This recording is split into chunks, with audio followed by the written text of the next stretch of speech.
Howdy everyone, and welcome back to the stream. My name's Woody from 100 Thieves, and today I'm bringing you commentary on the Clash of Clans Clan War League. This is the second season now, and One Hive has been competing for a few days already. We're at day 4 now, and they are undefeated. We're going to see if they can keep that steam up and manage to get a few more 3 stars today using some of the best attack strategies and some of the most impregnable bases. But can't do it alone. Let's introduce my lovely co-caster, Mr. Klaus. What's going on? Thank you. Lovely. I'm lovely, apparently. Hi, guys. Klaus from Klaus Gaming on YouTube. Thank you so much for having me. Today is going to be an absolute blast as we follow One Hive in round number 4 against their opponent, the Turkish clan, Saldaray Abeler. And I'm looking forward to see how they're doing. Actually, Saldaray is actually putting up a pretty good fight right now. We're looking forward to seeing how One Hive can compete against them going forward. Well, One Hive has only used a couple of their attacks so far, so they still have 13 in the chamber ready to fire off against Saldaray Abeler. They're going to be moving in very shortly here, but before they do that, head over to Clash of Clans on Twitter, at Clash of Clans, and you can find a couple of polls that we have put up there. If you retweet those polls, you have a chance at winning 2,000 gems. So get out and do that. We'll share with you the first poll here. The question, if you please, Klaus. The question here is, which of the following celebrities has not been in a Clash of Clans commercial? The options are, we have Liam Neeson, James Corden, Will Wheaton, or Christoph Waltz. Who is it? Go vote. 2,000 gems are on the line. Be sure and retweet as well. Spread the love and enter in to get 2,000 gems. Be nice. Get to upgrade a few structures. Maybe gem your armies to completion. Steal some more loot. 2,000 gems is enough for 2 hero upgrades, Woody. I mean, that's so worth it. I would do it. I did. I actually did do it. Well, yeah, I just liked and retweeted and voted myself. So why don't we go ahead and look at the groups next. We're going to be starting into these matches very shortly here, but we want to let you know which of the clans are going to be competing today. Of course, Saldaray Abeler down there at the number 8 position is in last place, but moving on up, we have the Whoop Whoop and a few other clans whose names I can't pronounce. You find One Hive there stuck right in the middle. We expect them to move up just a little bit after their attacks today, though, Klaus. That's right. They've used 2 attacks. They've got 13 left, so we're looking forward to seeing how high they can go and whether they'll be able to finish off in first place again, just like they did yesterday. These clans are going to be attacking each other in order. We've got a week of competition, and we're now halfway into it. Let's go ahead and look at the rounds that we have, because today is round 4 of 7. And Saldaray Abeler, as I think Klaus already mentioned, has earned 16 stars. They've used some of their attacks, not quite all of them yet. One Hive, of course, has been very gracious to hold off on their attacks so that they can use them all on stream right now for your viewing pleasure.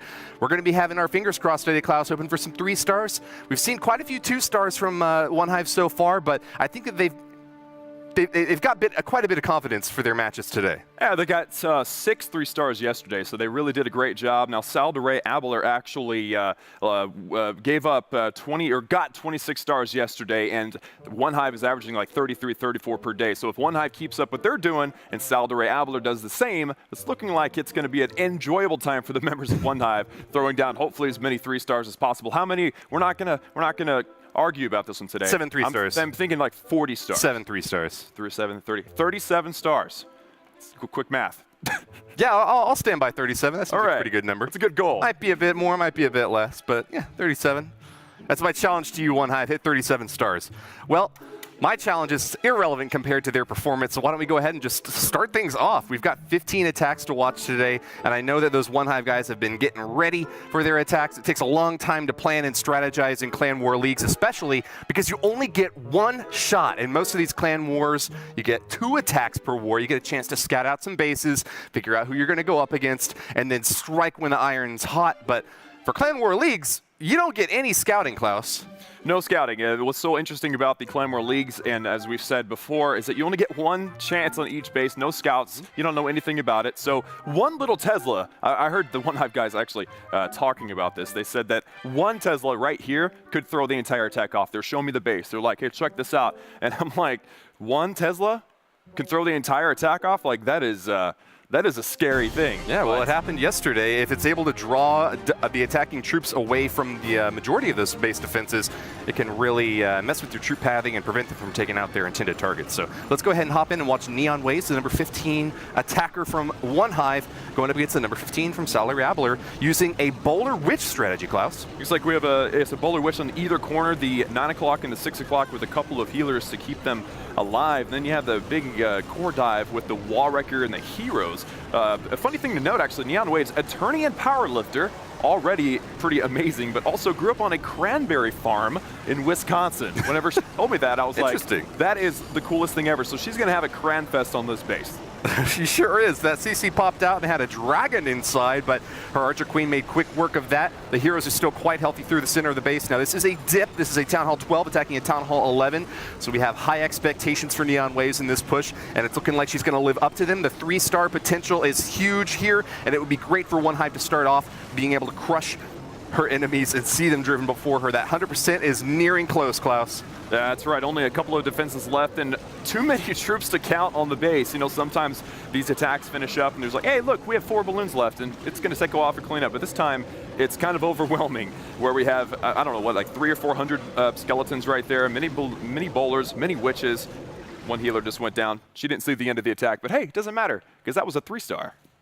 Sometimes it's the unstoppable force against the immovable object, and you got to wonder who's going to come out on top. But this time, Neon Waves just absolutely steamrolled her competition. 3 stars claimed for One Hive, and we'll be hopping into attack number 14 very shortly. There's actually only a few Town Hall 11 bases here, but kind of count out what was happening here for me, Klaus. Well, the core dive was excellent. I mean, she got a ton of key troops into the core. King, Queen, Warden. The Warden's ability, rage spell bowlers are amazing to watch. The bounce damage from the bowlers, really just crushing buildings behind the walls after the first bounce. It's just incredible to see raged bowlers going at it. Yeah, fantastic value there, and we're going to be hopping into the next one now. Number 14, Tricky, is going to be moving in.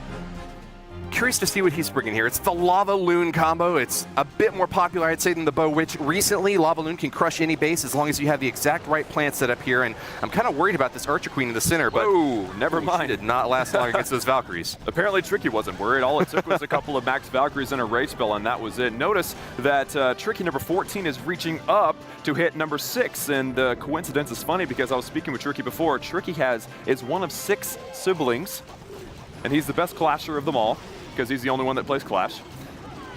But it's also hilarious because he's hitting number 6. I just found it funny coincidence. One of 6 siblings, and yeah, he's hitting the number 6. Well, that is coincidental, I could say. Let's go ahead and take a look at the top of the base where we've got those 2 heroes moving in, Klaus. We've got the Barbarian King marching through, soaking some damage from this cannon. Grand Warden drawing fire from a Tesla now, trying to keep this Archer Queen alive in the back. She's taking quite a bit of damage early on. Fortunately, she does not die to that spring trap. She's just a bit too heavy at this point. That's right, the hero's diving in with that lava baby dragon actually under the poison spell, and actually it appears the Loon portion has begun. So the point of that was to geometrically squeeze the base. Now we have a very small funnel to get all the balloons in, get them all under a single set of spells so that they can be as effective and efficient as possible. Well, Tricky must have known that those lava pups were not going to go down to that Archer Queen. I think he's relying on that Grand Warden and maybe the minions right behind to try to finish him off. The pups of his own are causing some trouble here in the center. Huge rage spells, and I'm just waiting for that Grand Warden ability. There it goes. It doesn't manage to catch those balloons on the bottom side of the base. That could spell a little bit of trouble for him later, but fortunately the haste spells are keeping them nice on target. This looks like it might be a triple, Klaus. It's looking good so far. Tricky definitely spent some time. We all don't want to forget how much time and effort that these attackers put into it. It's easy to watch and go, oh yeah, cool, balloons win and that thing happened. But you know, they stare at these bases for a long time and go through plans with one another. And you know, whenever somebody else sees a base that you've been staring at for a while, they might have a fresh perspective, and it does nothing but improve the plan. So at this point, it looks like Tricky. The haze spell goes away at the wrong moment, right at the very end here. Sinking Air Mine actually tags a balloon that had very little health anyway, so that wasn't a huge loss actually. Okay. It looks like it might be it. I think we're good. Balloons there? I think we are. Zoom out quite a bit there. I can't see very much of the rest of the base. We got balloons. Kind of finish things off though there. You were right. Those were the last and final defenses, so as soon as those went down, it wasn't much of a question.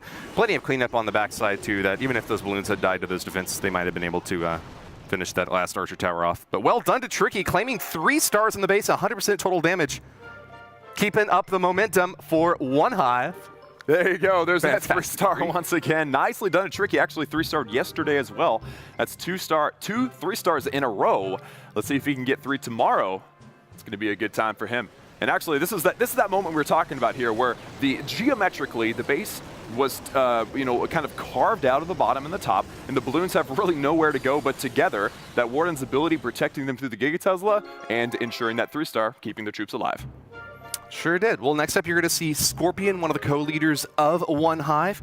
He has been given some of that advice during the outros of each of these streams on the history of the clan. He's a longtime member, and is going to be attacking very shortly. Looks like he's got boulders and electro dragons. Kind of an interesting mix-up here. Mostly an aerial attack, though. Probably just going to use those couple of boulders to clip off a few buildings. That's right. So Scorpion coming in with some power potions and 8 Electro Dragons. This is going to be enjoyable to see these little guys go to town on this base. As you can see here, first of all, it appears that this is a Town Hall dive. Yes, we need to ensure we get at least that 1-star, because if you look at the base design here, you can see that both of those sweepers are pointing toward this Town Hall. So, I mean, he's either going to come from the backside of these sweepers, or he's going to come from about 90 degrees off from the Town Hall, either on the top left or the bottom right with his Electro Dragons. So, Town Hall goes down. Where are those Electro Dragons going to come in from? Bit of a slow start for Scorpion. I'm not quite sure where those Electro Dragons are coming in from yet, Klaus, but what we need to get done first is taking out this CC. I'm expecting a poison spell to go down. I haven't seen it quite yet, though. Maybe he was holding on to it because he thought that that Archer Queen was going to go down soon, and the troops might be finished off before the poison ticked away. But here we do have Electro Dragons coming in on the top and the right side of the space. 4 more still in tow. Where do you think he's going to deploy them? Still along that top right side, all right? Yeah. Oh, the funnel was established. Ooh, you did lose an Electro Dragon. That's what you were saying there. Unfortunate, a bunch of air traps actually up there from the top. But notice that he is coming from, I would say, the dangerous side of the base. I mean, like, if he had just put down his Electro Dragons from this top side and hoped to get all the way through this base, it would have been what I would think would be a risky 3-star attempt. But fortunately, he used the heroes, got that Town Hall. Now he's got the 2. He's happy. His clanmates are happy. And now it's, hey, let's get as much percentage as possible and possibly even the triple. Well, that clone spell got quite a bit of value in that bottom right compartment, nuking all the defenses that were there, but it looks like the cleanup is not going to be enough here. Like you noted, Klaus, there's still quite a few defenses on the bottom left. That Eagle Artillery notably getting a lot of value on defense for the defender here. We also had a couple of air defenses in the center compartment there that were never engaged. And that Lobhound finally popping at the very end. 73%, 2-star. Great percentage, but didn't even really come close to the 3-star, to be quite honest. What were some of the things that went wrong there, Klaus? I don't know. It was an Electro Dragon dive into the base. He knew that all the air defenses were near the Town Hall, so I think that this was one of those legitimate, safe 2-star attacks. Okay. Heroes diving in, getting the Town Hall, and then accumulating as much percentage on the backside. That makes sense, yeah. Electro Dragons typically do the job that they're expected to do, which is destroy everything in sight with massive electro chains. But unfortunately, there were a few more things just out of their sight, and that's going to leave us with a 73% 2-star. Next attack is underway, though. It's going to be Chubbs. Chubbs actually going in against Fargo. Fargo is the enemy here, and it is another 12v12 attempt. Notice that Town Hall is actually not fully maxed out, though. That will give Chubbs a little bit of an advantage there, as that Gigabomb is brutal. Be sure if you're a Town Hall 12 to upgrade your Town Hall as fast as you can to get that Gigabomb. But it looks like here we are having, it looks like a setup for a ground kill squad with the funneling on the left and the right with some wizards, and a hero dive to get in there, get that Town Hall, lure the CC, and take out that enemy queen. That might not just be a kill squad, that's an overkill squad. There are a ton of wizards and bowlers in that first stage of this attack. Hog Riders are going to be coming in second off a little bit later, but as long as we can take out the Eagle, the Archer Queen, and maybe try to get that CC lured, we ought to be good to set up for the second stage here. Archer Queen's in a bit of a weird spot, though. She's going along the left side and not going to be able to engage that dragon, unfortunately. There might still be enough wizards to finish it off. No, it looks like they've gone down a bit too soon, Klaus. Looks like the Queen did wander a little bit. Heads up, Chubbs did get the 3-star yesterday, so we're hoping to see him repeat that today. But that's going to be really difficult with a standard giant fire-breathing red dragon still alive on the right-hand side of the base over there, and single-shotting wizards. That's going to be really difficult. Those, those hogs, they can jump over walls, but they can't jump up and hit dragons with their hammer.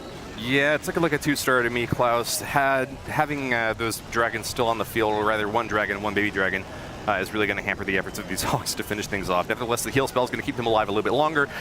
Percentage is the name of the game at this point, and Chubbs is just looking for any buildings that he can kind of pick off, kind of spread these defenders out, and make sure that they don't get a chance to attack his cleanup troops as soon as they might want to. Oh, I was just like, jump, Hoggies, jump, you got this. No, they're not going to get anywhere near the dragons, and actually the Queen has already popped her ability as well. So are they going to be able to take out these dragons, or are they going to be taken out? Looks like the Queen will survive. Let's look ahead here, actually. If this single targeting Inferno does not target the Queen, for a little while at least, she's going to be able to accumulate percentage. We might actually be able to cross 80% here. I think you got a good chance of that, as long as that Queen... Can she walk a little bit further outside, please? Hey, don't you see that Inferno Tower? We need a safety buffer. Get out of there, Queen. Get out of there. Walk. Just walk away. No. Walk away, Queen. Just walk away. Oh, and what is this? Beat it, Queen! Yep, she's totally done. The explosion No one wants to be defeated. No. Oh, man. Well, the spinning circle of death. So it goes sometimes. We're going to cut out of there, I guess. Yeah. Couldn't quite grab the 3-star, but still a valiant effort. Queen just falling asleep there at the end. Looks like that was, did that wrap to 73%, or was that a little bit higher than that? Yeah, it was actually fast approaching 80%, which is a good percentage. So a great attack for Chubbs, just didn't quite. The Queen, she went, look at this. Look at that was the moment right there. The Queen going off to the left, because that skeleton trap is so much more important than a dragon and a baby dragon coming out of the CC. That makes zero sense, but you know, sometimes the Queen, and we saw a lot of that yesterday actually, where the Queen just legit rebelled against the attacker on every front. So the Barbarian King leading the charge with a mighty sword. The entire army right behind him, except for the Queen, who's forking off to the left, while the rest of the troops forked off to the right. And a bit unfortunate. I didn't see a fork in the road there, but it turns out that she did. She just kind of goes wherever she damn well pleases. So it was going to be a 2-star at that point. Klaus, do you think that could have been 3 if the Queen had nailed those CC troops on defense? Absolutely. Absolutely. I think that definitely could have been a 3-star if the Queen had come in. She is a very powerful troop, especially at level 60. So she can always make or break the attack. Now, by the way, that was an 85% attempt after all was said and done. So well done to Chubbs. Now we're in seeing Cass, and look at this base design. It catches my attention. It's got so many huge open compartments, and it looks like Cass thinks he can take this out with a like a Laloon variant with the ground kill squad. Definitely really spread out. If you're in love with those new Electro Dragons, don't use them on a base like this. They would definitely get torn apart by those air defenses all around the place. But something that can work well here, I think, is Bow Witch. Something else that might work pretty well, and what we see Cass using right now is Lava Loon. He got 75% yesterday on his attack attempt, and looks like he's going straight for the Town Hall this time. 1-star will be easy to claim, Klaus. 2 baby dragons and 2 balloons coming out of the clan castle. I don't see that combination very often, but it looks like the well-funneled kill squad going into the core handled it just nicely. And like Town Hall goes down, that is the 1-star, and now the Laloon, the Lava Hound balloon combination is approaching. Obviously they have to have a really good funnel because they have to get into that Inferno Tower. So it looks like he did set balloons in front just a little bit just to cut a defensive funnel and get into that Inferno Tower. So things are looking good so far. You know, that Lava Hound just took a ton of damage from the Inferno Tower. It might have been that Cass was trying to get those pups to pop so that there was a little bit more cleanup to help out there, but I might have even been happy to see the balloons floating right into the Inferno Tower. It's set to single target, so it wasn't really going to be taking them out very quickly. Nevertheless, Cass still has quite a few troops left here. The balloons are going to have not too much defending against them. That last wizard tower up the top is going to be the biggest challenge for them to overcome, but I think that they've got this handily. Wow, the timing, everything just perfect, and you're right. If he had decided to let his Hound take damage, then that is some advanced strategy there. It looks like Cass will handily wipe out this base, grab the triple, and I mean, set us all. Set the base ablaze and set me completely surprised and amazed. I tried to rhyme that one. It actually came out okay, actually. It came out pretty decent. Yeah, it's like sometimes you start a sentence and you don't know. Woody, you okay, buddy? Yeah, I'm not sure Cass exactly with the what I was 3-star. Well done, my man. Well done. That was awesome. Great attack for Cass. It's a little early to be saying this, but that was MVP material right there. I'm just saying. Beautiful attack for Cat. Got to keep that one on the books. We'll keep that one in mind. You know, those 3 stars are definitely the ones that we admire the most, but let's take a look real quick at what caused it to be a 3-star right here in the center. That great timing on the Grand Warden ability, keeping that huge kill squad alive and healthy in the center of the base there, nuking down that Town Hall, which can actually present a pretty big threat to balloons if they're floating in. That Giga Tesla can target a lot of different troops at one time, and that bomb going off at the end could spell their doom. 5 troops at one time. That Giga Tesla, dangerous on all accounts. Once it dies, it still blows up. So you have to have a plan, a double plan, maybe even a triple plan to take care of that Town Hall. But now that we are here, we have Pain Rain going up against number 7 and another Laloon variant. Looks like this one's actually going to be a Queen Walk Laloon, another base that has these giant open compartments to try to prevent. I'm going to say probably this is built to defend against maybe an Electro Dragon attack, because the air defenses are in the core this time. Yeah, it's pretty incredible to me the lengths that these players are going to try to protect their air defenses, keeping them so far spread out. And nevertheless, One Hive says, oh yeah, you think you're going to defend against Laloon, huh? Not going to happen this time, bucko.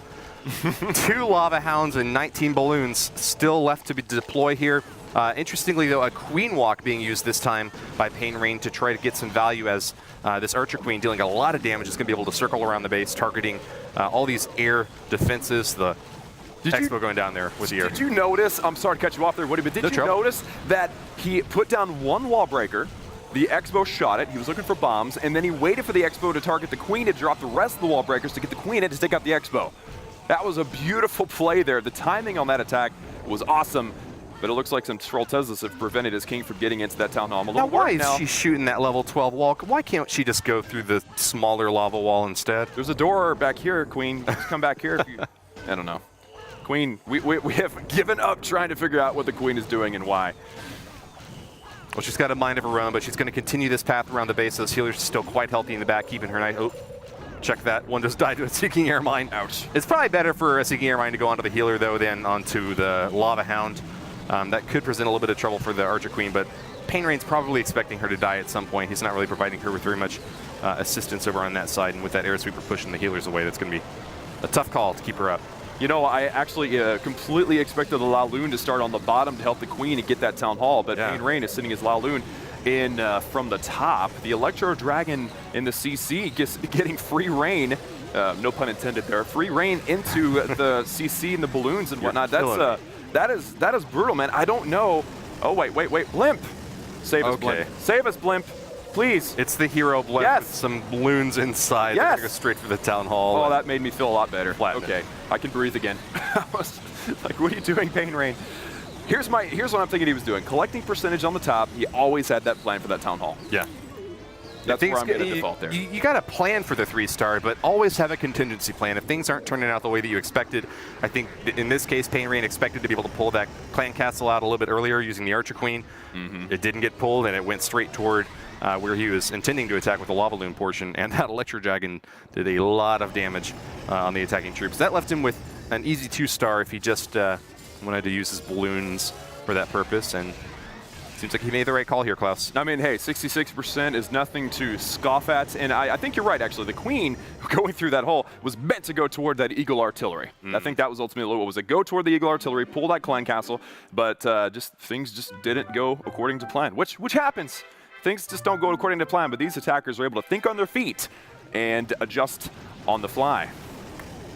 Yeah, if she had gone for that Expo kind of at the top of that right side compartment, she might have kind of looped on in, got the CC and the Archer Queen and Eagle Artillery, but kind of chose to just exit that compartment a little bit early. And nice diversion there from Pain Rain, splitting up his troops at the very end to be able to take out that Town Hall. I think we ought to mention what the purpose of that percentage destruction is. Whenever a war is tied in the number of stars the 2 clans get, it goes down to the percentage destruction. So getting every little ounce that you can of damage on the opponent's base is very important. And I think that actually at the end of the Clan War League, if the clans are tied in stars, it might also go down to the total destruction percentage, Klaus. Absolutely. I mean, if they have the same amount of stars, something has got to break that tie to figure out who is going to go up to the next league and who isn't. And so that is obviously something you want to keep in mind throughout the 7 days of Clan War Leagues, is try to grab that army camp on the outside, because that 1%, that one building may make it or break it for your clan. Never hurts to do a bit more damage And that's the motto for Jelly-O. He's been very, very close to grabbing the 3-star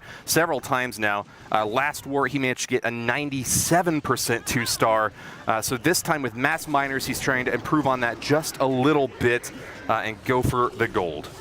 Jelly-O, a software developer out of Seattle, is a stargazer. He loves to look out of his through his telescope on a clear night, and this is exactly the opposite of what you're about to see here, folks. Using the miners underground to try to wipe out this base. One note, actually, that this town hall, not fully maxed, will not have the Gigabomb.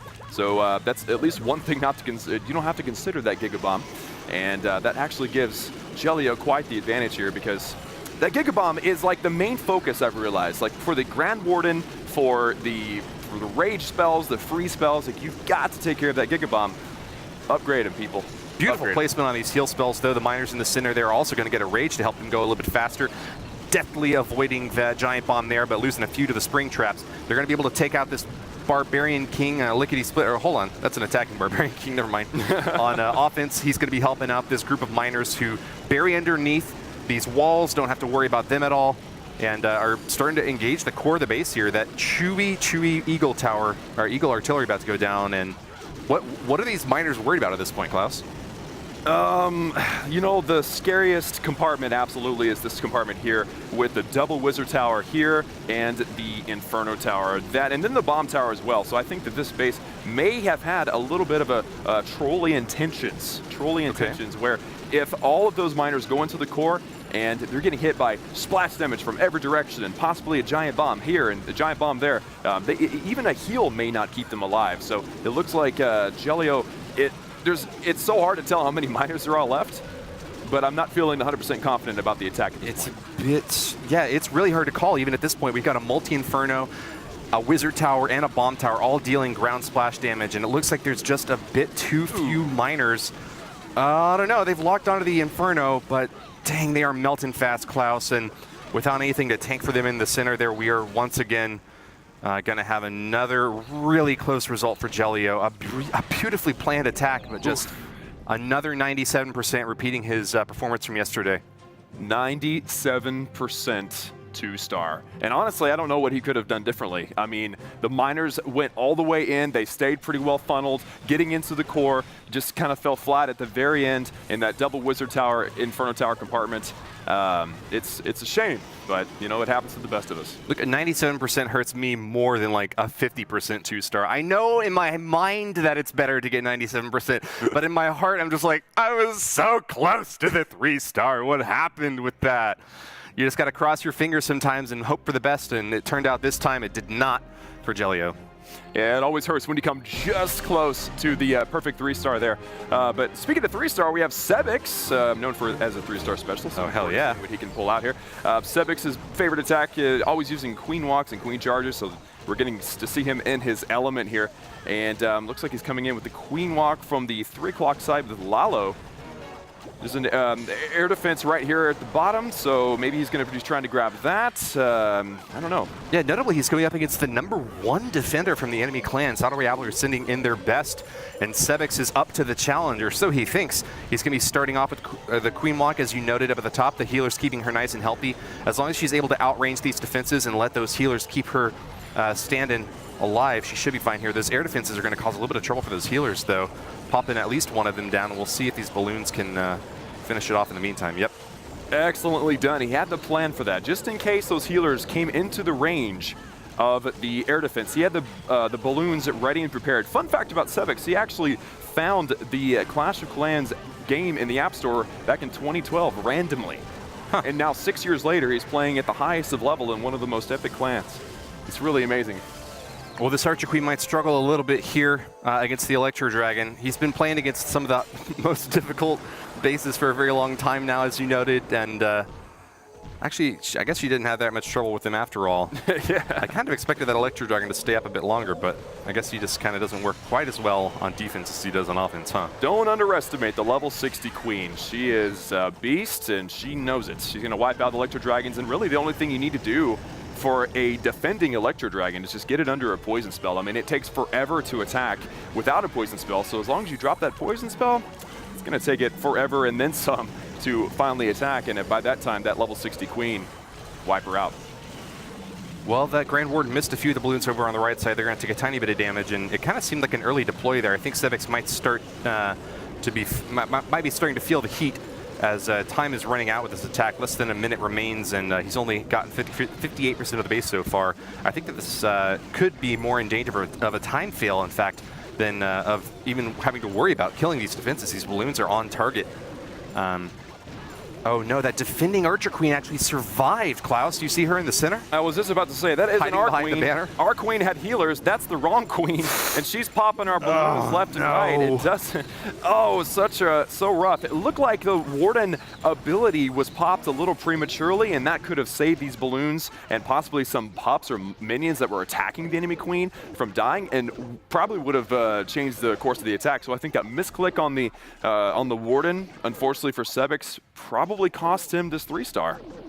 Like, you're deploying so many troops, trying to drop your balloons, then switch to the Grand Warden, then drop the Grand Warden, then switch to something. Oh, I accidentally tapped the Grand Warden again. Oof. Using his ability a little bit early there might have cost NeZaX the entire attack. A very complicated ploy, though, moving in from the right side over there with the Queen to try to get that kill squad right at the beginning, as you see here, and then trying to finish up on the left side.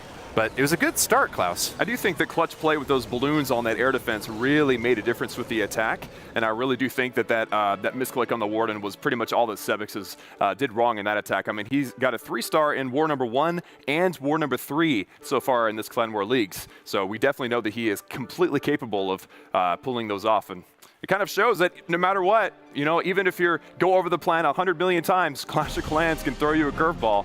And that's what makes this game so fun. This competition is just intense. Eric is at it next, and he is another member of One Hive in the 90% club. He got actually 94 in the very last war, and he is going to be trying to surpass that total once again. It's so difficult to get that last few percentage sometimes. The time ticking out can cause some trouble for you, and I think he actually meant to take out that Archer Tower with the balloons at the beginning. He might not have used enough there. Oh, never mind, he followed it up with bowlers. Yeah, but I don't know if you saw that, Woody, and I don't know if the stream caught that, but he put down his coconut loon, the balloon that's supposed to absorb the Seeking Air Mine, and then he put the baby dragon, and for some reason, even though it was the balloon that caused that Seeking Air Mine to come out, it targeted the baby dragon. Huge attack going into the right side, though. That compartment being pulverized by this hero push. The Town Hall has gone down now, and that defending king seems a bit confused as to what he's supposed to be doing right now. The Archer Queen on offense is about to start targeting that Electro Dragon and getting some shots off there. Barbarian King doesn't seem to be much worried by him at all. And with the lightning spell going off, we still have a lot left for this attack, Klaus. The Laloon portion of the attack is now coming in. That Queen snags that Archer Tower before the first group of balloons has to deal with it, so they get to move along to the next target.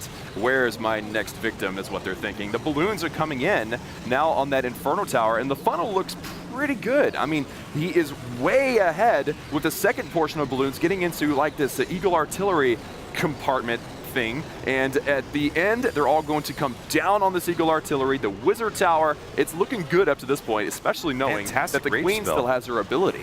Oh my goodness, yeah, this looks like overkill to me. I think Eric has done what he was aiming to do here. All he's got to worry about is this final Inferno Tower up here in this compartment. It looks like the balloons are going to pass toward it, though. I was kind of worried that they would start heading over toward that cannon, but I mean, even if they had, the Archer Queen would be more than enough to be able to take that down. And Eric has found the secret sauce to take this base out, still with a couple of balloons in his army and the Archer Queen ability, as you noted, available to him. There is nothing going to stop him from wreaking havoc on this base. Notice that he put down that balloon after the final defense went down, and it targeted the closest building to it. That's one of the beautiful things about holding on to a single troop, because if you are worried about your cleanup, hold on to a balloon, hold on to a hog, hold on to whatever until the end, and it can make or break your 3-star. But in this case, he had like 50 seconds left over. That's an epic 3-star for Eric, and actually his first. He's come super close so far. 3-star hype for Eric. Excellently done, my man. I think he said 3 attacks all above 90%. So he had this coming. I'm happy for him. Sure did. Well, let's take another quick look at that early stage of this attack. A few Troll Teslas here right next to the Town Hall, trying to prevent the early kill squad from being able to take them down. But Eric had nothing to say about that, but bye-bye. Archer Queen raged up in the center right there. Very little difficulty taking down that defensive structure. Are you calling Eric a bowler? Bye-bye. Is that what you're saying? Or were you quoting the bowler? No. That's all you, man. Shady business, man. You know what I was saying. Shady, right there, yeah. shady business. Got All him. JC is actually going in now. For those of you who have been watching the previous streams, JC has yet to miss the 3-star. So lots of pressure for him as he's going to want to continue. Oh, yeah, no pressure. No pressure. Yeah, Oh, of course. No. Don't jinx it now, Klaus. I'm not jinxing nothing. I don't even think he can hear me, can he? Maybe. I don't know. Wherever he is. If he's listening or if he's smart, he's not listening because I just totally psyched him out. Okay. Anyway, good luck, JC. You got this, bro. Oh, my goodness. So the Electro Dragon on the right-hand corner to create the funnel. We have a Golem for the tank and some Wizards to create the other side of the funnel. And an unfortunate but, expected Troll Tesla on the right-hand side. Fortunately, these attackers, woo, Seeking Airmine. That's a good way to absorb it. Yeah, I mean, if there's going to be an air mine hitting something, you might as well hit something small like a minion or a balloon as opposed to going off on an Electro Dragon or a Lava Hound, both of which JC brought to this raid. He's got 2 dragons to deal with in that clan castle. The Archer Queen has locked onto the first one, though, and she's going to have no trouble slaying it with a mighty Fusro Da, finishing past with another rage spell to keep her going strong in the center. What's her next target? It looks like she's pretty much done everything she needs to do in there, Klaus. Oh, man, she got in there. She took out an air defense. Let's see if she can maybe get a couple of these. Okay, yeah, go for the clan castle in the Expo. And the Queen, take out the Queen. Get her. Come on. Get her. Oh, no. Oh, this is bad. Okay, all right. Let's just breathe. I know I'm nervous for him right now. I want him to get the 4th-3 in a row.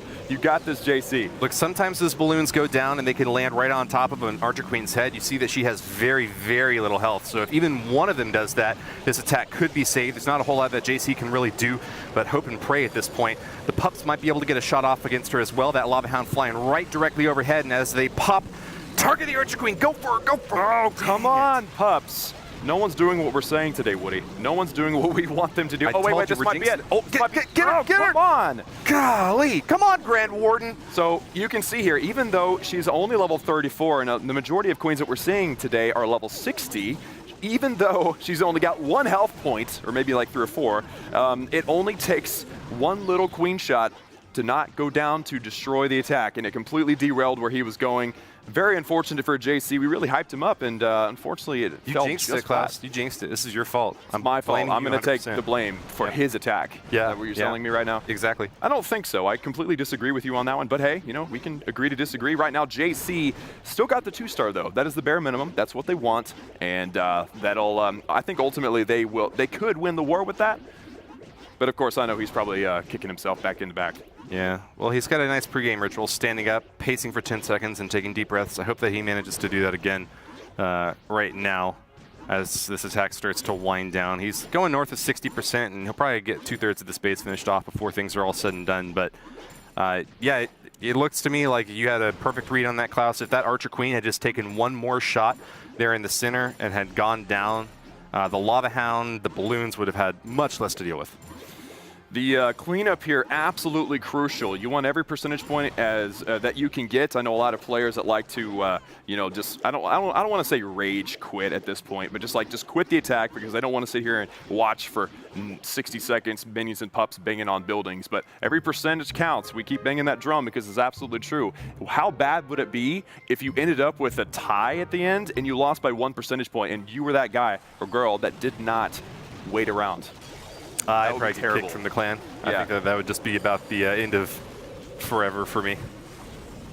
Balloon's going to lock the tower, though, popping it down, or the town hall, what I say, the tower. Taking the town hall down over in the top left. It was a somewhat risky strategy. He didn't send his heroes in against the town hall like we oftentimes see, but the interesting thing about those town hall 12s is that because they are considered defensive structures, balloons actually will path toward them and makes it a little bit easier for them to target. Absolutely. Now here we have Sam Forever in with this attack. He was unfortunately had to attack before the stream, but the results are hidden here. So let's see what Sam Forever is able to do here. He's got a funnel established on the bottom, and on the right-hand side, it looks like he's setting himself up for a dive straight through the middle of his base. The Giants, underappreciated Giants, I would say. I think people need to start using Giants even more. Leading the charge with that wall wrecker. King, Queen, Warden, bowlers. We need some rage spells. There we go. I was about to say, where's that rage? Yeah, they're doing a lot of work, though, on this bottom right compartment. I think that he was saving that rage so that the Queen could benefit from it while she was popping down those CC troops. He's clearly got great positioning there and excellent timing as well, as this Eagle Artillery not having it today. Finished off by the Barbarian King, who's still nearly at full health, cutting an absolute path of destruction straight toward that Town Hall. Sam Forever on this dip attack clearly is not leaving much to be expected. In fact, his kill squad is almost, flattened 2/3 of this base at this point. He still has 2 Lava Hounds and 22 balloons in his army camps, Klaus, and it seems like he almost just destroyed this base without even trying. I was about to say, is he about to swag his Laloon? Is he about to not deploy his Laloon and just let his Wall Wrecker, King and Bowlers and Queen wipe out the base? Because he pretty much did. It was like 60 or 70% completely wiped before the Laloon even came out. He has 7 balloons left, dude. 3 air targeting defenses right now. Man, Sam Forever put the hurt on this poor base. Number 14 dropping in just, I believe, about a minute and a half into the attack. And remember, we have 3 minutes to pull these things off, so he pulled a halftime there. Balloons floating around to their last and final targets, claiming a few more bits of gold from those storages before sealing the deal with the 3rd star there. It's important to note that the more stars you get in Clan War Leagues, the more medals you earn as well. So congratulations to Sam Forever, earning another chance to upgrade his base with those brand new hammers that have been introduced. 0 upgrade time and 0 upgrade cost if you buy one of those. But lots of different decorations and stuff you can buy for your base as well, Klaus. This was the moment when I was starting to think, is he even going to deploy that Laloon? Like, he got all the way through the base. He's at 50%. He's about to wipe out the Town Hall, Inferno Tower, and everything. And then he's like, Laloon, just do the rest. I'm just going to go, check out what's going on outside or something. But great 3-star for him. Massive effort for him, too.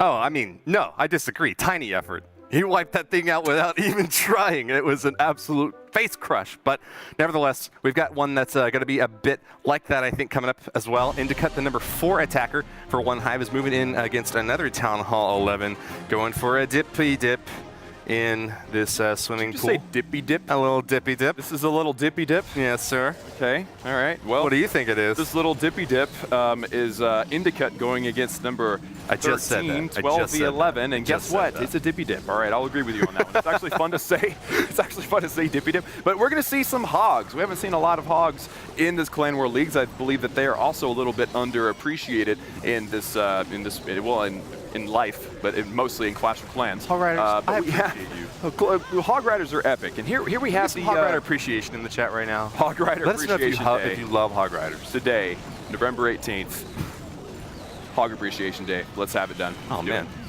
So, Wall Wrecker leading in, it's actually going to give him access to the Eagle Artillery. King decides to go out, but I don't think that's actually necessarily a bad thing because he'll start kind of the cleanup process on the outside. But something I want to mention about just simply this base design, again, we're seeing kind of the same trend, and I've noticed this about every clan that we've seen so far, the trends in the base building. Like, we had one with a whole bunch of troll Teslas, one with a whole bunch of troll bombs, and this clan just seems to have really, really big bases, really big compartments. And One Hive is using their hogs or their Laloons to put the hurt on them. Pretty well spread out here, but the Hog Riders can jump pretty fast, and they don't worry at all about those walls. 2 really strong heroes still in the center there, about to wipe out the remaining defenses. That could cause some trouble for the Hog Riders in the second to last heal spell. Dang, he still has another heal spell to be able to finish off those last rounds of defenses. Barbarian King over in the left compartment also managed to finish off one of those multi-target Infernos. I don't know if you noticed that. Oh yeah, the King going MVP out there on the left-hand side, but there's just not a lot. Even Raged Hogs! Raged Hogs! It's so fun to watch them. They're so fast. Not only is the guy with the hammer rage, but the Hogs of Rage are jumping over those walls super, super fast, defying the laws of physics. You gotta love it. Now it's gonna come down to just this gold storage. Can it hold up? I don't think it's going to hold up. 1 gold storage versus 18 Hog Riders, a baby dragon, an Archer Queen, and some wizard firepower. No, I think it's going to go down. That was a pretty convincing argument in favor of the offense. One Hive is 31 stars now. We're going to watch 3 more attacks, but let's just close this out one more time. I'm so sorry, RB team, that we have to show this. Rage? Yes. It's falling apart again. Get those rage. Oh, it's so beautiful. Just keep going. Just do it again. Jump over the wall. Yeah, that one. Archer Queen popping down the Town Hall out of picture there. Didn't even have to worry about the defenses on that one. That was awesome. That was really, that was enjoyable. All right, Oh, three man. more left now. The next one is going to be Alex86, the third attacker from One Hive, the number 3 ranked rather, going up against another Town Hall 11, Aslimt, I want to say, from Celery Abler. Alex86 coming in on this dip. It's a Town Hall 12 hitting a Town Hall 11, so you're going to be looking for that 3-star attempt here. It looks like he's setting up his attack for yet another one of those ground kill squads. Wall Wrecker released when Town Hall 12 was released. Really an incredible addition to the war scene, as it's really, I mean, how many wall breakers have you seen in all these attacks? Maybe Not like too many. 6? Yeah, those wall wreckers deal a ton of damage to walls. On their way to the Town Hall there, you got a Golem and a wall wrecker and a Barbarian King soaking up a lot of damage, but got to be worried about that CC. We see it coming out now with a dragon still in the center, deals a ton of damage, and unfortunately the Archer Queen's starting to kind of loop around the base over to the left side. Wall Wrecker's still at it in there in the middle of the base, but a poison spell not enough to finish off that dragon, Klaus. Oof, a second poison spell would have done it, but Alex did not bring that second poison spell, so now he's in a really bad predicament here where that dragon, which, you know, the Hogs cannot target, so that one single dragon could completely wipe out this attack if this Queen can't take out the dragon. Get it, Go, Queen! get it. What are you doing? Ah. Oh, man! Wizards, focus. Wizards, focus, guys. Guys, there's a dragon. Does no one see the dragon? It's big and red. Come on. There we go. Get it. Okay. There's a dragon right there. Okay. Does anyone not see this dragon? What is going on? Absolute madness now on offense, as Alex86 has got relatively little to deal with the remaining defenses on this base. I mean, a ton of Hog Riders, but like you just said, Klaus, they can't swing toward the sky, as that dragon is just going to be raining down hellfire upon them. Striking at these archer towers and expos and cannons is helpful, but I mean, there's still a dragon in the sky, Klaus. No one sees it. No one cares. Hogs, grow some wings and fly, because we really need you to do that right now. Yeah, yes, this is Alex an example. is going to 3-star this base when pigs fly, right? Yeah, when pigs fly, this would have definitely went down, but unfortunately that has not happened yet, and that dragon is the MVP of that attack for sure. Defensive win for Aslimt. Unfortunate fail for Alex86 with the 1-star. Isn't that the first 1-star we've seen today? It is. Way to rub it in his face, Klaus. I love it. Let's go back and check out the time Queen, when the Archer look. Queen almost had a chance. I know it's a replay, but look, Yikes. there's a dragon. Turn your face. I know that hood's covering his eyes. He couldn't see. Man. Oh, that's just so I disappointing. mean, maybe if he had just panic dropped all the Hog Riders a little bit sooner, if the Eagle Artillery had focused onto the Hog Riders instead of the Queen would have had a little bit more time to survive and change her mode of attack onto the dragon. Maybe he could have used a heal spell on the Queen to try to keep her up a little bit longer, but yeah, as soon as she was marching away from the center of the base, you knew that that was going to be quite difficult to be able to pull off. Nevertheless, we're going to be moving into the next one now. Level 8 Pidgey, the number 2 attacker from One Hive, is going in.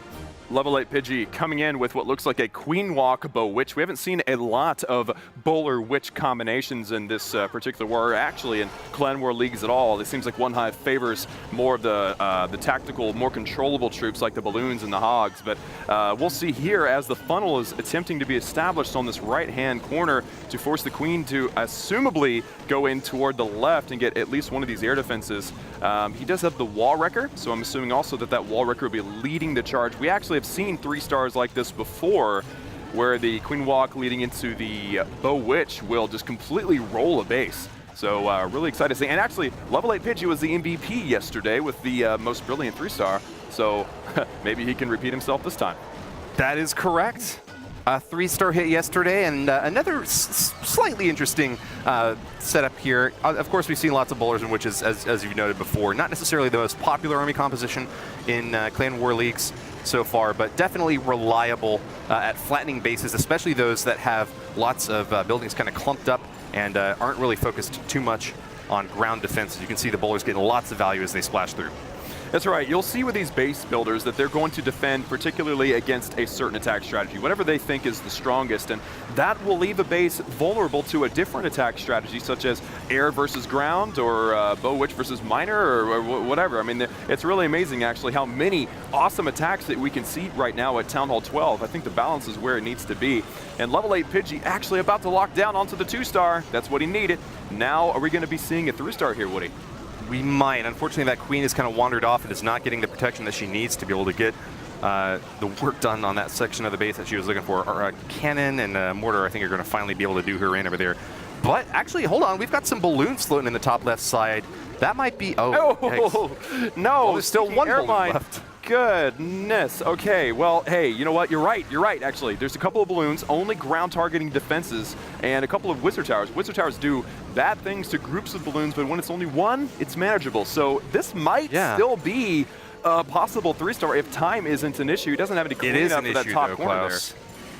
It is an issue potentially here. So you're calling it. You're calling it a time fit. I mean, I'm just saying that it's an issue, right? And that's all that there's left to it at this point. We don't even really have to make that point any more obvious than it already is. It's just going to be whether or not these troops can ring around the rosy to finish off the final 17% of this base. They have 30 seconds left, and I'm just not really feeling it at this point. I got to say, these troops are really slow. Balloon and Bowler do not move very quickly at all, and without any other cleanup troops to kind of deploy at the top there and get the sandwich effect on these buildings, I think Pidgey might be left with a 2-star. You know what, Pidgey, because I saw that Pidgey at one point had 4 balloons left over. He put 2. One of them died to the Seeking Air Mine. We all remember that. But if he had saved one of them until all the defenses were down, he could have started it on this elixir storage up here, and they would have just rung around the rosy and met in the middle. And it could have been saved. It could have been, but hindsight is 20/20, and unfortunately, that's going to be the 93% 2-star for level 8 Pidgey. Certainly not the call that I would want to make in that situation. Of course, we actually saw a Seeking Air Mine going off against one of the balloons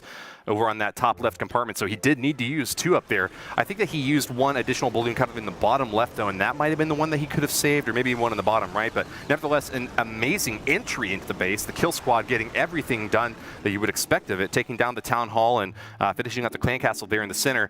That was the second to last attack, and we've got one more brutal hit coming in soon. One Hive currently has 33 stars, and we're going to see if they have it in them to tie up with their current record of 36 established. Hold on, they got 35 last war. So if they 3-star this time, they've actually set a new record for this season.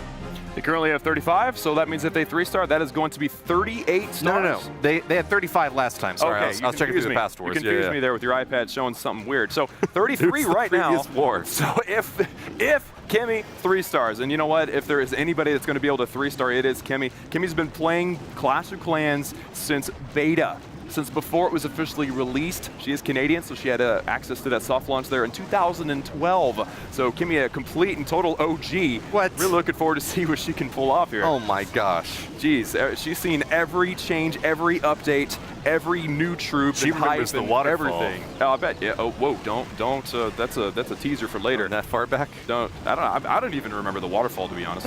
I wasn't around for that. But yes, Kimmy actually a dip actually on this. A Town Hall 12 versus a Town Hall 11. Unfortunately, the Queen, what are you doing? Golly, why are you doing this to me? I mean, Kimmy, I feel so invested. Well, the CC troops are having a bit of difficulty. It looks like that Dragon's going to take a lot of damage, but once again does not go down to poison. So what's going to be the second stage of this attack? We could see another poison dropped on that Dragon to try to finish it off, but 22 hogs in tow. I don't know. I'm going to give it a 50-50 flip on this one, Klaus. This still might be salvageable here if the Queen manages to get close enough to that Dragon. Hold on. Notice, actually, that she waited until the hogs were in front. So the Dragon will aggro onto whatever troop is closest. It's on the Golemites right now, and actually it got poisoned out. So there was another poison. I wasn't even paying attention. Yeah. Beautiful play for Kimmy, using the second poison. Heal spell. Heal. There we go. Ah! Oh, my goodness. Oh my goodness, I'm so stressed out right now. I really want Kimmy to get this 3-star. Set the record for One Hive. Come on, let's go. With the 36 in play here, possible breaking a record. Hogs, we have one more heal for the Hogs, and this is kind of a dicey position or spot in the base here with so many X-bows and a lot of open spaces. It's looking a little, I don't know. I don't want to call it. I don't want to. You call it. You call it, Woody. I think it's not going to turn out for the best. There was a little bit of a late heal spell drop early on with 2 giant bombs right next to the town hall, taking out a lot of those hog riders. This might be another 1-star hit, Klaus. No, yeah. We have some archers, but I happen to know it takes longer than 40 seconds for archers to take out the town hall. So this is, dang. Oh, this is going to be another unfortunate dip fail for One Hive. Kimmy pulling out the 1-star with. Are we going to wait for these? Can you do it? Yeah, I don't think that's going to happen either. Not thinking it's likely. Well, if Kimmy wants us to watch archers fire at a wall for 30 seconds, we're going to do it. I'm not opposed to it. Yeah. Unfortunate. Well, then that puts One Hive at 34. And you said that the best they've done so far is 35, and that was yesterday, correct? Yep. Yeah, They got so, 35 yesterday, so they came close to tying their total record up against Salary Abler. They had a chance, a shot, but couldn't hit the bullseye this time. Nevertheless, they are still doing quite well overall in this Clan War League, undefeated. And at this point, Salary Abler could not catch up to them with those 3 remaining attacks. The best they could hope for would be 30 stars, but that's going to be it for this war anyways. We've got some great post-game analysis for you here still, Klaus. Why don't we go take a look real quick at the final stages of the attack. If she had like a few more Hog Riders, I'm thinking that might have been enough to get the damage in there. Those 4 remaining defenses, though, just a bit too much for that Queen to handle. Expos with so much hit points. The Hogs without heals just weren't going to be able to pull it off. Very unfortunate for them. But we're able to now, I mean, with all of the One Hive's attacks in, we're able to kind of see where One Hive stands against Sal de Rey Abler, and also see what's going on for the rest of the league right now with about 30 minutes left in the war here. Yeah, not too much time left here, but with round 3 wrapping up very soon, it looks like most of these wars have pretty much already been decided. Hold on, scroll up a little bit so we can see round 3. Thank you, Klaus. I realize round 3 is now over, and I was looking at the wrong fight, but nevertheless, it's good to keep perspective in there at the very end, I guess. One Hive with 34 stars over Salary Abler. What do you have to say, Klaus? I'm pretty much flummoxed at this point. What I have to say is One Hive got the win, and that's what we should be happy about. They get the 10 extra league medals, or stars, I'm sorry, to continue to build up on their lead here. It looks like they are actually in first place currently. If we look in on the group here, you can see that One Hive went from being at like 4th place whenever the war started to currently now in first place with a 21 star advantage. And we said that most of the other attacks from the other wars are already in. So after they win this and have 10, that's going to be a 30 star advantage. That's a pretty solid advantage, if you ask me. Fantastic opportunity for promotion there. Congratulations to One Hive there. But we've got a bit more for you as well. If you want to get promoted, you might have a chance. Head over to Twitter at Clash of Clans, and you could win 2,000 gems by retweeting one of the polls that we have posted there. We asked you the question earlier on today, so now it's time to deliver the answer. Klaus, the very first question we had was, which of the following celebrities has not been in a Clash of Clans commercial? The options, please, Vanna White. The options are, we have Liam Neeson, James Corden, Will Wheaton, and Christoph Waltz. And the answer, drum roll please. Thank you. You're so good at that, Woody. You're so good at that. And the answer is Will Wheaton. Hasn't been in a Clash of Clans commercial. Hit us up. We're ready for you. Give me a ring. All of the others have been, though, so that's pretty incredible, actually. Clash of Clans getting some A-list stars to be in their commercials. They go for the best, just like One Hive. Angry Neeson 52. Remember that one? Yes. No one's ever going to be able to forget that. But we also have a second poll that we want to inform you guys about. Another chance to possibly win 2,000 gems. And the question that we have for you, again, on the @Clash of Clans page there on Twitter is, which of the following, which of these is your favorite seasonal troop? Choices? Options there, Klaus, are going to be the Giant Skeleton, the Ice Wizard, the Skeleton Barrel, or the Battle Ram. Choose wisely and retweet for a chance at 2,000 gems, young Padawan. I don't know why I took a young Padawan. Jedi Everyone out there is young to Woody, I guess. I don't know. But this one is... It's the beard. It makes me feel so old. This one is actually a little bit interesting because there's no right answer. There's no your favorite is wrong. But we also, obviously we want to get your opinions on that. So be sure and go vote. 2,000 gems are on the line. Be sure and retweet and get ready because I'm going to say Ice Wizard. I'm going to say Ice Wizard too. I was about to say that. Well done, sir. Yeah. Keep it frosty. Indubitably. Well, that's going to do it for Twitter. Let's go back to the attacks once again. We have a few honorable mentions to award to our friends from One Hive and highlight their best hits from today. So, Klaus, if you would do the honors, please, why don't you go ahead and pull up the second honorable mention. It's Sam Forever. Sam Forever had one of the most overpowering attacks that we've seen today with the basically the ground kill squad just winning the attack. I mean, that was pretty much the way it was. He didn't even he probably didn't even need to put down his Lalo, but he did anyway. He was a good sport, I guess. But just watch and see how this thing unfolds. I mean, first of all, the funnel. I'm going to pause it right here, actually, just to get a little more specific for you, okay? All right. And then we can actually go in half speed. It's going to seem really slow on the stream. But yes, the outside buildings on the left and right are completely wiped out. So the idea here is the only buildings that the king and the queen are going to want to attack onto are right here. And then at that point, this wall wrecker will break through the wall, and they'll start leading in toward the core. If you don't do that funnel, the troops, like the queen, which we saw 100 times today, goes whoop, and the attack goes downhill. So yeah, you don't want them to hit a 90-degree angle when they're trying to go straight perpendicular. Force them into the base with a beautiful funnel, and you'll have yourself a 3-star. We actually did see a couple of dip fails today, so it does go worth mentioning that Sam Forever executed perfectly in this attack. I think he killed, what was it, like 66% of the base, something like that, before he even needed to deploy the main attack there, the Lava Hound and the balloons. So we'll get that seems like tally. MVP material to me. Yeah. Definitely at least honorable mention. I mean, we'll get an official tally. It was like 65%. Okay. With the we'll see here in just a moment. So keep your eye out on those numbers there. The baby dragon from the funnel actually still going on the left-hand side. So that baby dragon put in a lot of work. That was the honorable mention of the honorable mention of the MVP. So well done. So 69% right when the balloons were dropped. 69% of the base wiped out with that kill squad. That's fancy stuff right there, Woody. Yeah, I think I might have said it earlier. That's not just a kill squad, that's an overkill squad. You don't expect that much out of them, but they certainly had it in them this time to finish the base off. Well, we still even have, like, look, these 2 Lava Hounds haven't even popped yet.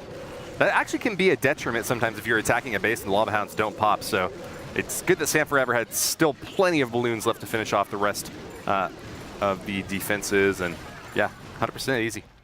Easy 100%. Now I did double up over I replayed at 2x speed because, you know. No sweat. The cleanup Don't even have there. to explain yourself. That's the joys of being a caster. You just get to do whatever you want.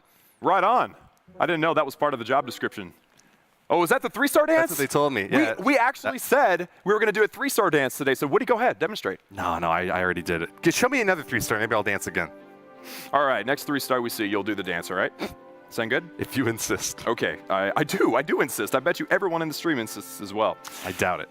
So we have the replay for the second honorable mention before the MVP is announced for the stream. And I have it pulled up here. It is actually a Town Hall 12 v12 attack here against one of these massive open compartment bases with Infernos in the middle, and Cass is going to put it in its place with a beautiful 3-star starting in from the top right-hand side with that balloon on that bomb tower. Completely open, by the way. Bomb tower, no air cover at all.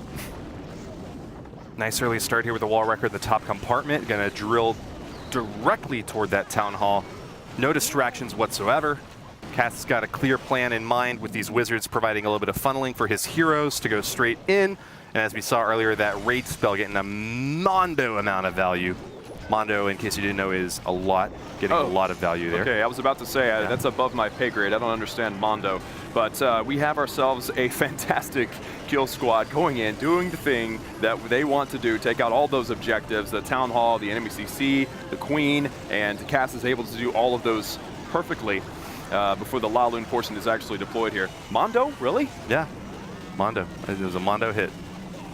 Mondo power, too, with these Lava Hounds. They're pretty heavy. Pretty convinced that's really not a word. But you just go said look it up in the Woody Wiki Dictionary. Here, so, it's still there. Yeah, didn't I just say I can do whatever I want? I think you just repeated me. So do whatever you want there, too. Clearly. The La Lune coming in from the left-hand side. Cass had this entire attack planned out perfectly with the balloons coming in front, keeping everything really nice and tight onto that Eagle artillery, and then they're all going to finish up on this far right-hand compartment. This is just a great example of perfect planning, of understanding the pathing of a La Lune, knowing that the balloons will go to the nearest defense, understanding that you're not looking at the base from a perfect bird's eye view, right at an angle. That makes it a little bit more difficult. That's why people count tiles instead of just like pull out the ruler and measure stuff. And ultimately, Cass has how many balloons there, Woody? Take a guess. Quite difficult to call. It's got to be at least a dozen, though. But with overwhelming power, Cass flies through, and with a huge force, is clearly not having much difficulty with his base. You could even say that Cass was kicking butt, yeah, with this attack. Do we not have a 3-star? It was a 3-star. Whatever. Okay. You already know it was a 3-star. You're supposed to dance. You don't get a 3-star and then the dance. That's what I wanted. If production's not going to put the 3-star up, I'm not going to dance.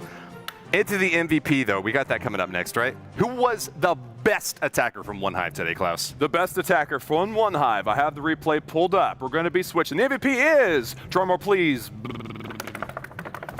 And it's, oh, come on. Come on. Eric, yes, there we are. Eric with a beautiful Town Hall 12 attack. Notice that all these attacks are Laloon variants here. So the Laloon here, he's going to be entering in from this Town Hall compartment. I remember this attack actually where he just completely just bulldozed through the middle of this base. It was beautiful here. And actually that was that weird moment. I didn't quite catch it. Can I like reverse? Oh, that's not in the game yet. Feature request. Feature request, Supercell. Rewind replays. Rewind would be fantastic. But anyway, so the Coconut Loon did not absorb the Seeking Air Mine. It was weird, but yes. After all of a sudden done, the funnel was established and he still got the MVP. Excellent start here with this Archer Queen popping off on the gold storage. She found her way into the base quite quickly there with a Rage spell to help these attackers take this Town Hall down. Those Teslas could have been a little bit troubling, and unfortunately Eric didn't manage to grab all of them with that free spell, but did get the Inferno Tower, and with the King jumping over the wall or running around anyways, is going to be able to wipe out the remainder this right side compartment very shortly. So many barbarians coming out of that King's ability. I mean, I don't know. I think the One Hive guy said it was like 40 or something. The Iron Fist of Doom. Yeah, I mean, so many barbarians. You can imagine that if you get those little all 40 of those barbarians under like a Eternal Tome, like the Warden's Eternal Tome, that's so much extra firepower, completely immune. Like going up against like a multi-Inferno or Wizard Tower or something like that, ain't nothing. Ain't nobody got no problem with that. That's exactly right. Those barbarians not only deal a lot of damage on their own, but when they're near the Barbarian King, they deal even more damage, getting a nice boost to their attack and their movement speed. And as soon as Eric made it through the bottom compartment, I think that he realized that there wasn't anything going to stop these Balloons from floating on through. Plenty of haste spells to get them on target, and even though they kind of diverge for a moment there at the end, that Inferno Tower can only target 5 balloons at a time, and there are still way more than 5. I just want to mention that there was no question that this was going to be a 3-star because the balloons may have had an issue, but the Queen still has her ability, So he overkilled this base. MVP completely well earned. And again, he earned it. He deserved it because how many attacks? 3 attacks in a row above 90% so far. So we finally got that 3. I can imagine his celebration in the back as he was fist pumping and scaring everybody. Absolutely, Klaus. I can see it too in my mind's eye, and I think it would behoove Eric, our MVP today, to try to give a reenactment for our fans out there who are watching Eric. What do you think it looked like, House? Maybe a little something like this? Man, you're so cheesy. You won't go for it with me. Gah! I didn't say I was going to do it. You were supposed to do it. Yeah. Well, that's the MVP of the day. It's been some fantastic attacking, but attacking doesn't always get you the win in Clash of Clans. Sometimes you got to hold up on defense too. And in order to do that, you ought to learn from some of the best base builders out there. Klaus, I think you got someone that we might have some value taking a look at. What do you think? Yes, I have a base from yesterday's MVP. Okay. Yes, level 8 Pidgey.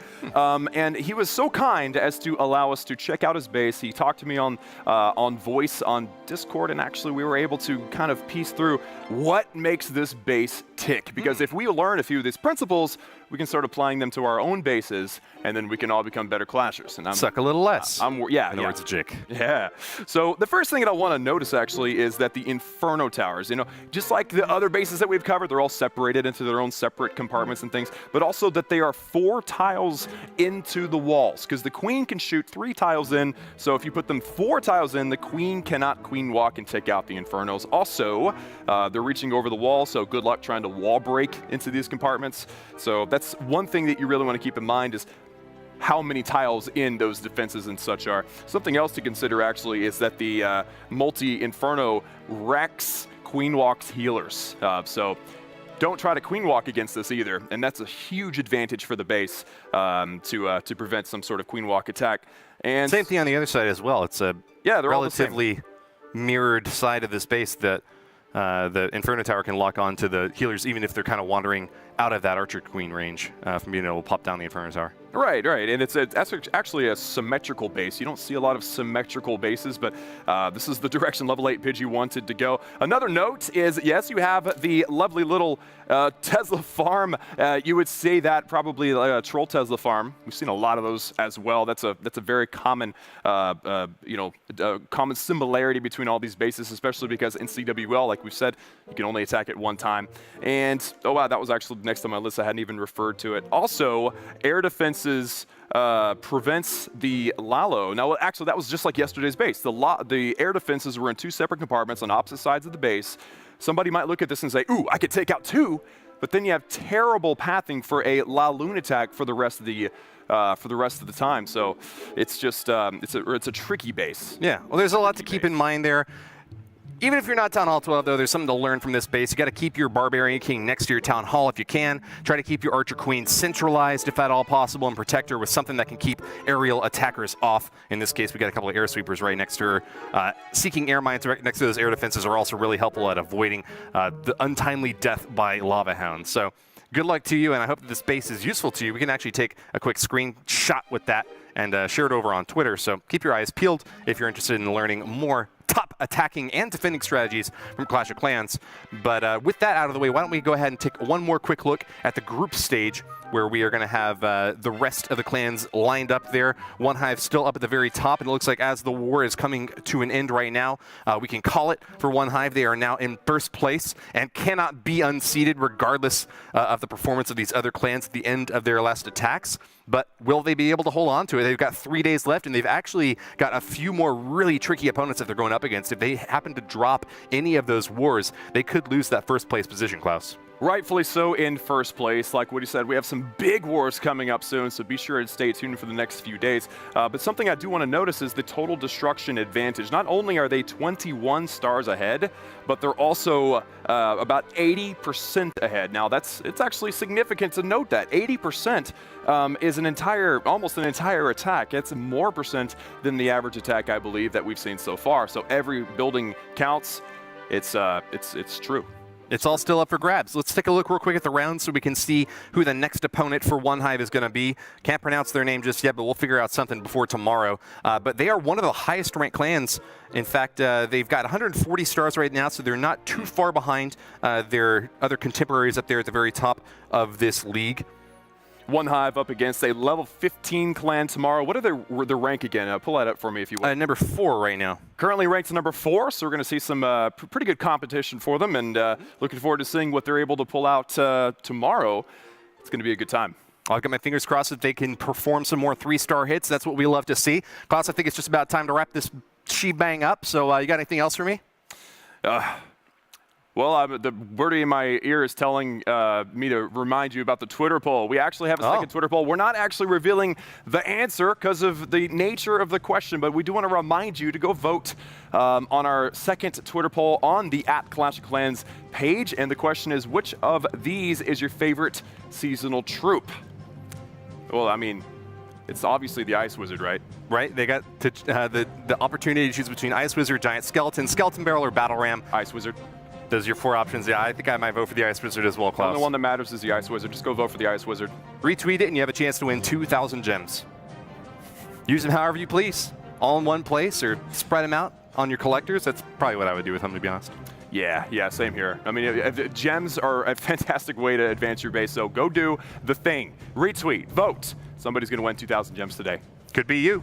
Well, thanks very much for tuning in today, guys. This has been the 4th day of the Clan War Leagues for One Hive, fighting here in Clash of Clans with some of the best bases and most interesting attack strategies. Hope you learned something today, and if you did, let us know over on social media. You can also tune in tomorrow at 6 p.m. Central European Time to watch the 5th day, when we will have our players in studio, competing live for your fantastic enjoyment. I know it's going to be an excellent day, and I'm really looking forward to it. Klaus, once again, thank you very much for streaming with me. It's been an absolute pleasure. My name's Woody from 100 Thieves, and we'll see you guys tomorrow. Have a good night. Enjoy the video of the players. Take it easy. A completely random and a unique fact would be, I like to power lift. I'm a teacher, and my students in school love to ask about Clash. I play Ultimate Frisbee, so I've played that a lot in the UK, Europe. I am a die-hard Philadelphia Eagles fan, football fan, or an American football fan. I actually played the Helsinki Ultimate Team at Euros and traded jerseys with them, which is cool. So that's probably my unusual fact. Something that makes me different than most Clashers is that I'm older, I have more experience, and I'm also a grandmother, and I have 3 grandchildren. I like a pizza with no cheese, just pepperoni. That's a complete random. Aside from Clash of Clans, I'm also a powerlifter. The competition of all aspects draws me in, and I like to go to the gym a lot. Actually, when I first started playing, I started playing with a lot of people that I worked out with. So we would go to the gym, lift weights, and clash.